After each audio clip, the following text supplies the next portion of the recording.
Hello lovely people, welcome to Nisho blog. और मैं नीलम आपका स्वागत करती हूँ मेरे चैनल पर। तो दोस्तों, आज का ब्लॉग बहुत ज़्यादा इंटरेस्टिंग होने वाला है। मैं पहले से ही आप लोगों को बता देती हूँ, और इसलिए इस ब्लॉग को आप लोग पूरा देखिएगा। हालांकि ब्लॉग मेरा लोग पूरा ही देख रहे हैं, थैंक यू। तो आप लोग मेरे ब्लॉग्स को पूरा देखिएगा। देख रहे हैं इससे पहले वाला वीडियो भी आप लोग ज़रूर देखिएगा, क्योंकि वो जो वीडियो था वो वीडियो था जो मैंने डिलीट किया था। इसीलिए उस वीडियो को ज़्यादा व्यूज़ नहीं मिल पाए, क्योंकि उसको मैंने डिलीट करने के बाद दोबारा से एडिट करके अपलोड किया था। हालांकि वो रॉ मटेरियल था, उसके बावजूद भी पता नहीं उसे व्यू क्यों नहीं मिल पाए। तो आप लोग उस वीडियो को भी ज़रूर देखिएगा। और आज का जो वीडियो है, मैं अपने प्रॉमिस को जो मैंने किया था आप लोगों से, उसको पूरा कर रही हूँ और प्रूफ लेकर आई हूँ आज के वीडियो में। उम्मीद करती हूँ कि आप लोग इसको ज़्यादा से ज़्यादा शेयर करेंगे और ज़्यादा से ज़्यादा आप इसको प्यार देंगे अपना। जब मैंने आप लोगों से ये बात कही थी कि मुझे मेरी सगी रियल सिस्टर, जो ब्लड रिलेशंस होते हैं, वही खूनी रिश्ते जिसे कहते हैं ना, तो मेरी जो सगी बहन थी उसकी शादी में नहीं बुलाया गया था। जो बहुत लोगों को लगा होगा कि व्यूज़ के लिए या ज़बरदस्ती अपने वीडियो को वायरल करने के लिए मैं ऐसा कुछ बोल रही थी, तो ऐसा कुछ भी नहीं है। मैंने सच्ची बोला था कि मुझे नहीं बुलाया गया था। तो मैं आज उसका प्रूफ आप लोगों को यहाँ पर इस वीडियो में देने आई हूँ। हालांकि मुझे पता है कि मैं चाहती हूँ कि ज़्यादा से ज़्यादा लोगों तक ये बात पहुँचे, क्योंकि लोगों को पता चलना चाहिए कि इंसानी रिश्तों का आजकल कोई महत्व नहीं रह गया है। आजकल आपके जो इमोशंस होते हैं ना, वो रिश्ते नहीं रह गए। इमोशंस वाले भावनात्मक रिश्ते जो है पूरी तरह से खत्म हो चुके हैं, क्योंकि इन चीज़ों की जगह सिर्फ और सिर्फ पैसे ने ले ली है। जहाँ इंसान को पैसा दिखता है, इंसान बस उस तरफ मुड़ जाता है, क्योंकि इमोशंस और भावनाओं से आजकल किसी का कोई भी लेना देना नहीं है। भाई, मैं तो यही दुनिया में देख रही हूँ, बीवी को पति से पैसा चाहिए, पति को भी बीवी से पैसा चाहिए, हर किसी को पैसा चाहिए। बहन को भाई से पैसा चाहिए, बाप को बेटे से पैसा चाहिए। मेरे साथ खुद ही आसपास के रिलेशनशिप में इतना कुछ हो गया है कि सबको किसी ना किसी से पैसा ही चाहिए, सिर्फ पैसा चाहिए। लेकिन टचवुड, भगवान ने मेरे को ऐसा नहीं बनाया भैया। मेरे को पैसे से ज़्यादा इंसानी रिलेशनशिप से बहुत मतलब है, बहुत मतलब है। यही वजह है कि आज भी इतना कुछ हमारे पास नहीं होने के बाद भी इतना कुछ हमारे मतलब हमारे साथ हो चुका है, और हम लोग बिल्कुल मतलब खाली हो चुके हैं, लेकिन फिर भी मेरा हस्बैंड के साथ मेरा रिश्ता और ज़्यादा मजबूत और ज़्यादा स्ट्रांग और ज़्यादा प्रगाढ़ हुआ है। ये कोई तोड़ नहीं सकता, ये कोई गरीबी नहीं तोड़ सकती। किसी गरीबी में ऐसा दम नहीं है कि कोई मेरे हस्बैंड के साथ मेरे रिश्ते को ख़त्म कर सके, क्योंकि हमारा जो रिश्ता है बहुत ज़्यादा भावनात्मक है। हम लोग शुरू से ही बहुत ज़्यादा भावनात्मक तरीके से जुड़े हुए हैं। हमें पैसे ने कभी नहीं जोड़ा है, तो हमें पैसा कभी तोड़ भी नहीं सकता। कहने का मतलब यही है कि जब हमारे रिश्ते को पैसे नहीं जोड़ा ही नहीं है, तो पैसा उसे तोड़ भी नहीं सकता है। और बहुत कम ऐसे रिलेशनशिप आजकल की तारीख में होते हैं, और मैं इस मामले में बहुत खुशकिस्मत हूँ और भगवान की बहुत शुक्रगुजार हूँ कि मेरे साथ ऐसा नहीं है, ना मेरे हस्बैंड के साथ ऐसा है। क्योंकि हमारा रिश्ता ना तो फ्यूचर को सिक्योर करने के लिए जुड़ा है, और ना ही हमने फ्यूचर सोच के अपना जो है रिलेशनशिप बनाया है। हमारा रिलेशनशिप प्यार का था, प्यार का है, और प्यारी से ही टिका हुआ है बस। तो आज मैं आप लोगों को ये दिखाने और बताने के लिए आई हूँ कि हाँ, मेरी जो सगी बहन है उसकी शादी में मुझे नहीं बुलाया गया था। बहुत लोगों को ये चीज़ें अजीब लग सकती हैं, और मैं सच कहूँ तो सिर्फ मेरी बहन की शादी में हमारे साथ रिश्तों ने कुछ ऐसा ही खेल खेला है किस्मत ने, कि मेरी बहन की शादी में तो मुझे नहीं बुलाया गया था सगी बहन की। और मेरे जो हस्बैंड हैं वो अपने घर में इकलौते हैं। अब बहुत सारे लोगों को इकलौते लड़के का महत्व पता होगा। मेरे घर में मेरे हस्बैंड इकलौते लड़के हैं, चार बहनों में, और उनकी छोटी बहन की शादी में मेरे हस्बैंड को नहीं बताया गया था। तो ये हमारे साथ किस्मत ने इस तरह के खेल भी खेले हैं कि हमें माँ बाप ऐसे मिले कि जो सिर्फ और सिर्फ पैसों से, या यूं कह लो कि पता नहीं किस वजह से हमारे साथ उन लोगों ने ऐसा किया है। तो मेरे को तो, मेरा तो देखो, मेरे साथ तो बचपन से कर रहे थे, तो मुझे तो पहले से ही पता था। लेकिन मेरे हस्बैंड को ये सब चीज़ें नहीं पता थी, उनको ये सब चीज़ें बाद में पता चली। तो उनकी आंखें तो बाद में खुली हैं, मैं खैर पहले से ही बहुत ज़्यादा समझ चुकी थी ये सब चीज़ें, तो मेरे लिए तो कोई इसमें कोई नई बात थी नहीं। तो पॉइंट पे आते हैं कि मेरी बहन की शादी में मुझे नहीं बुलाया गया था, और आज मैं आपके साथ ये व्हाट्सअप चैट जो है ये शेयर कर रही हूँ और वीडियो शेयर कर रही हूँ उसके कार्ड का। मेरी बहन ने मुझे अपनी शादी से पहले व्हाट्सअप मैसेजेस किए थे, और देख लीजिए इसमें डेट क्या थी और इसमें जो है शादी की डेट क्या है। तो बस मुझे ये समझ लीजिए कि ये बेनाम सा जो कहते हैं ना जिसको, बेनाम सा फॉर्मेलिटी भी नहीं कहूँगी मैं, क्योंकि फॉर्मेलिटी के लिए भी आदमी एक कार्ड नाम लिख के बर्बाद तो करता ही है, लेकिन यहाँ फॉर्मेलिटी भी नहीं की गई। यहाँ पर एक तरीके से मुझे नीचा दिखाने की कोशिश की गई, मुझे गिराने की कोशिश की गई। मुझे ये कहते हैं उनके शब्दों में अगर मैं कहूँ, या दूसरों के शब्दों में, या यूं कहूँ कि क्लासलेस और गिरे हुए लोगों के शब्दों में ये कहते हैं कि मेरे को मेरी औकात दिखाने की कोशिश की गई कि हमने तुझे इनवाइट किया है। तो मैं ये यहाँ पर इसलिए शेयर कर रही हूँ क्योंकि घूमते फिरते कभी ना कभी अगर मेरा चैनल चल गया तो कभी इनके रिश्तेदारों की भी बात पहुँचे और उनको पता चले कि ये इन्होंने बहुत सारे झूठ गढ़े होंगे मेरे नाम ले करके अपने रिश्तेदारों के सामने, तो ये पोल पट्टी भी खुलनी बहुत ज़रूरी होती है कि इंसान कितना सामने रह के झूठ बोलता है। यही इनविटेशन था जो आप देख रहे हो, व्हाट्सअप चैट मेरी बहन का। यहाँ पर मेरे माँ बाप का कोई लेना देना नहीं था, मेरे माँ बाप ने मुझे कोई फ़ोन कॉल कोई बातचीत कुछ नहीं की थी। भले ही वो बकवास अब जितनी भी करें दुनिया के सामने, उससे कोई फ़र्क नहीं पड़ता है। सच जो है वो यही है जो मैं आपको दिखा रही हूँ, ठीक है। और ये रहा इनविटेशन कार्ड, आप देख लीजिए यहाँ पर।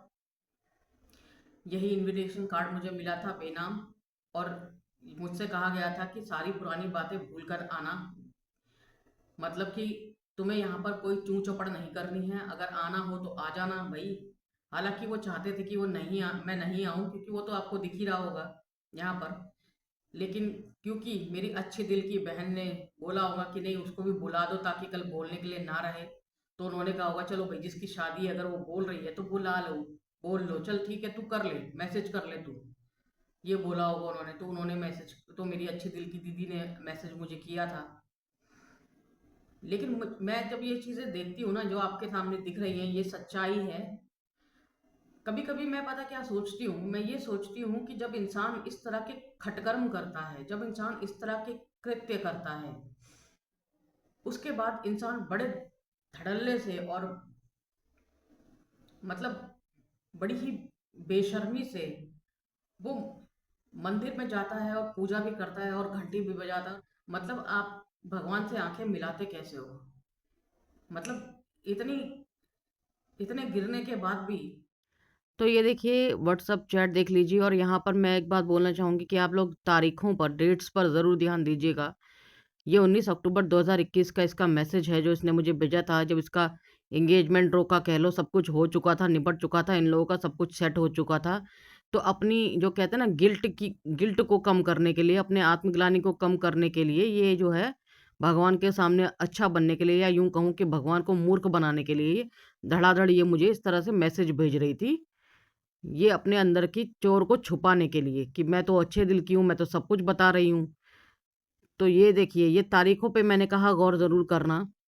ये 16 जनवरी का है कार्ड, ये जब इसने मुझे ये भेजा था बेनाम सा, और इसकी शादी थी 25 जनवरी की। अब बताओ इसने, इसको ये नहीं पता था क्या, जब जब इसकी शादी हुई थी तो इसे ये पता था कि मुंबई से टिकट मिलने में कितनी प्रॉब्लम होती है, क्योंकि मैंने कहा ना कि इसको बुलाना ही नहीं था, तो इसलिए जानबूझ के इसने इस तरह से जो है मुझे कार्ड भेजा ताकि मैं आऊँ ही ना। वरना जो जिस तरह की बहनें होती हैं वो तो बहनों के बिना शादियां ही नहीं करती, है ना। शॉपिंग नहीं करती, शादी तो बहुत दूर की बात है। जैसे कि आप ये देख रहे होंगे कि मैंने इसको 31 जनवरी 2022 को ब्लॉक किया था, इसका अकाउंट।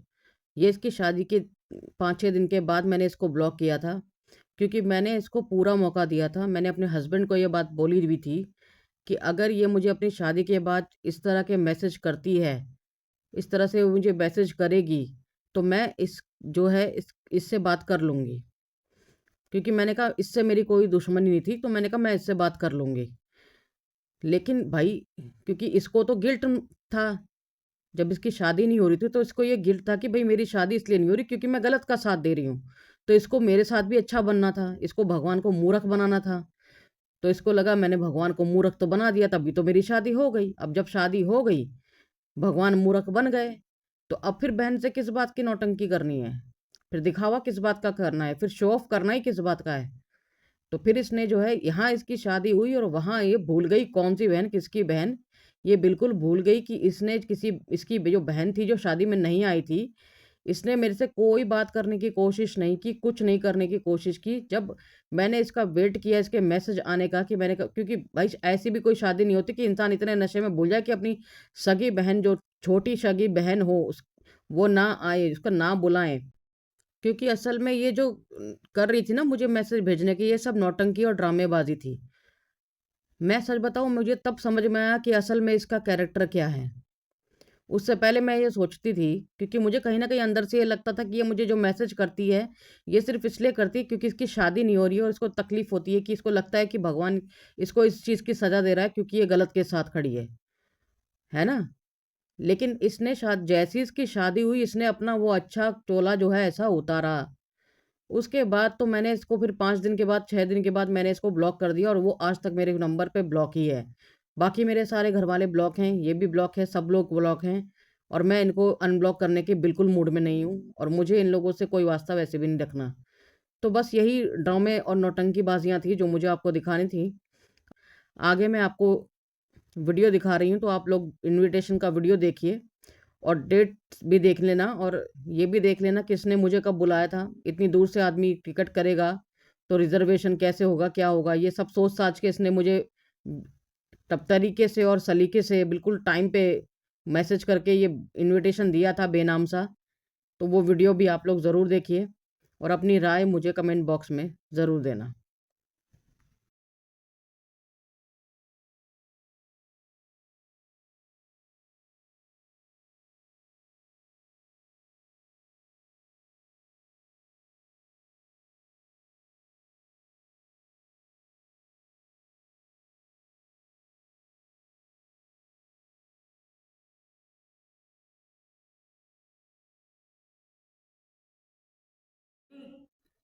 इतने गिरने के बाद भी आप लोग मंदिर में खड़े हो जाते हो, मैं तो कमाल की बात मानती हूँ। और मैं सच बताऊं तो मैं इन लोगों के लिए मानती हूँ, और मैं अपनी मम्मी के लिए मानती हूँ। मेरी मम्मी जो है नवरात्रि के व्रत बहुत उत्साह के साथ रखती है, और बड़ी उत्साह के साथ घट स्थापना वगैरह करती है। मैं सोचती हूँ कई बार, मैंने देखो इन सालों में मैंने बहुत बार, मैं ऐसे सोचती हूँ बहुत बार, जब बहुत सारी चीजें मेरे साथ हुई हैं और बहुत सारी चीजें इन लोगों ने की हैं, और तब मैं सोचती हूँ कि यार, क्या मम्मी अभी भी इसी तरह पूजा करती होगी?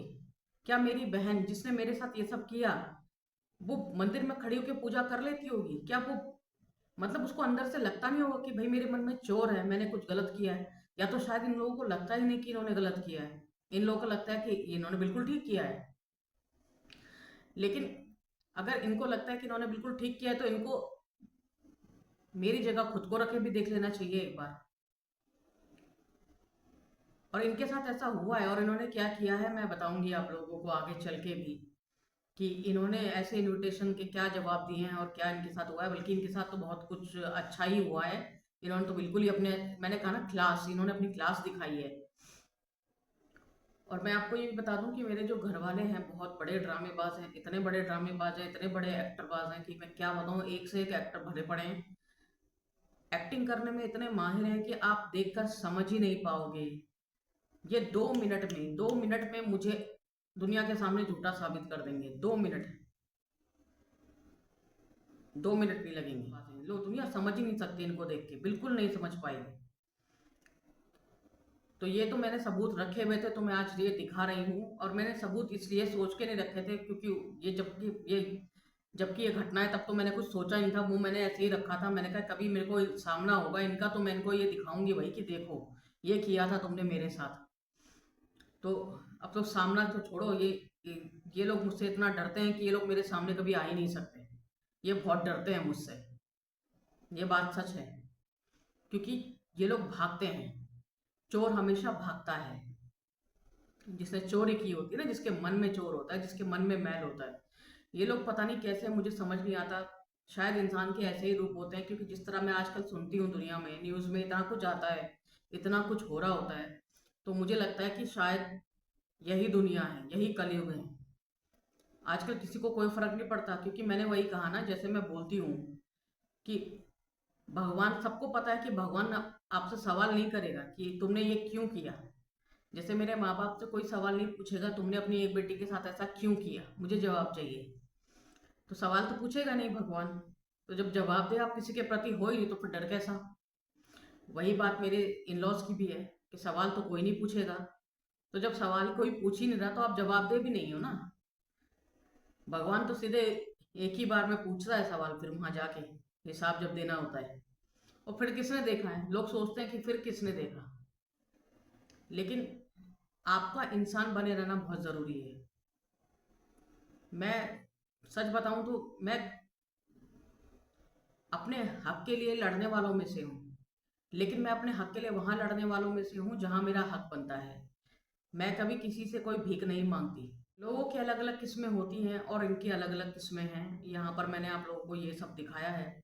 बहुत सारी चीज़ें होंगी जो छूट जाती हैं बोलना, क्योंकि क्या होता है कि मैं वीडियो सिर्फ तभी बना पाती हूँ जब मेरे हस्बैंड घर पे नहीं होते। और जब मैं वीडियो बनाती हूँ तो मैं सच में इतना जल्दी जल्दी बोलती हूँ कि कब मेरे हस्बैंड आ जाएंगे। तो क्योंकि मैंने जब खुद राज ही खुल जाएगा तो फिर सरप्राइज ही क्या रहेगा ना। जब सरप्राइज खत्म हो जाएगा फिर तो मैंने तो सरप्राइज इसीलिए रखा हुआ है कि भाई कभी मेरा चैनल चलेगा तो तब मैं अपने हस्बैंड को सरप्राइज दूंगी, तो फिर सरप्राइज खत्म हो जाएगा। इसलिए मुझे बहुत जल्दी जल्दी अपना वीडियो जो है बनाना पड़ता है। तो कई बार बहुत सारी चीज़ें छूट जाती हैं और फिर मुझे याद आता है अरे मुझे ये भी बोलना था, फिर मैं कहती हूँ नेक्स्ट वीडियो में बोलूंगी और फिर मैं भूल जाती हूँ। तो बस यही है और यही इनविटेशन था मेरा। ये मुझे बताने की कोशिश की थी मेरी प्यारी दीदी ने कि ये तेरी औकात है बहन। ये जो तूने मेरे साथ दुख सुख बांटे थे, मैं आज तेरे वो दुख सुख जो तूने मुझसे बांटे थे, या जो तूने मेरे दुख मुझसे बांटे थे, जो तूने मेरी बातें सुनी थी, जो अशोक ने मेरे रात के 11:30 बजे, पौने 12 बजे फोन रिचार्ज करवाए थे, ये उनका हिसाब है। ये वो हिसाब है, उसका सबका बदला मैं एक साथ दे रही हूँ। वो अभी अगर ये वीडियो देखेगी तो कहेगी कि भाई तूने भी तो मुझसे पैसे लिए, तो बहना तेरे पैसे तो मुझे वापस ही करने हैं। ऐसा कर्जा लेके तो मैं जाने वाली हूँ नहीं। तो और वो पैसा तो तुम्हें वापस लेना ही पड़ेगा मेरी प्यारी बहन, है ना। जो तुमसे मैंने पैसा लिया तो हिसाब लगा के रखना, तुम्हारे पैसा मुझे वापस करना है। तो यहाँ पर पैसा तो वापस हो जाएगा, लेकिन जो इमोशन छला है तुमने, जो भावनाओं से छला है तुमने, उसको कैसे वापस करोगी। वो नहीं वापस कर सकोगी। तो ये लोग बिना किसी बोझ के, बिना किसी कहते हैं ना गिल्टी के, या बिना किसी चीज के, ये लोग भगवान के सामने जाते होंगे, घंटी बजाते होंगे कि क्या है ना। ये सब चीजें बहुत बहुत चीजें आती है मन में बोलने के लिए, लेकिन वही बात है कि मैं इस समय बोल नहीं पाती, क्योंकि मुझे ये होता है कि मेरे हस्बैंड आ जाएंगे तो मेरा सारा जो भंडा जो है फूट जाएगा। इसीलिए मैं फटाफट फटाफट अपना जो है वीडियो एंड करती हूँ। उम्मीद करती हूँ कि आज के वीडियो देखकर आपको ये लगा होगा कि अपने ऐसे भी होते हैं भाई। मुझे अ, तो ऐसे ही मिले हैं, बाकी आप लोगों के कैसे हैं वो तो मुझे नहीं पता, शायद ऐसे तो नहीं होंगे। तो आप लोग मुझे अपना प्यार दीजिए। उम्मीद करती हूँ आपको ये वीडियो पसंद आया होगा। वीडियो को शेयर कीजिए ताकि ज़्यादा से ज़्यादा लोगों तक ये वीडियो पहुँचे। और आपको आपके रिश्तेदारों ने, आपको आपके सगों ने कैसे इनवाइट किया था, क्या उन्होंने भी आपको उनकी क्लास दिखाई थी या आपको आपकी क्लास बताई थी, मुझे ज़रूर बताना कमेंट बॉक्स में। आज के लिए बस इतना ही। Bye bye.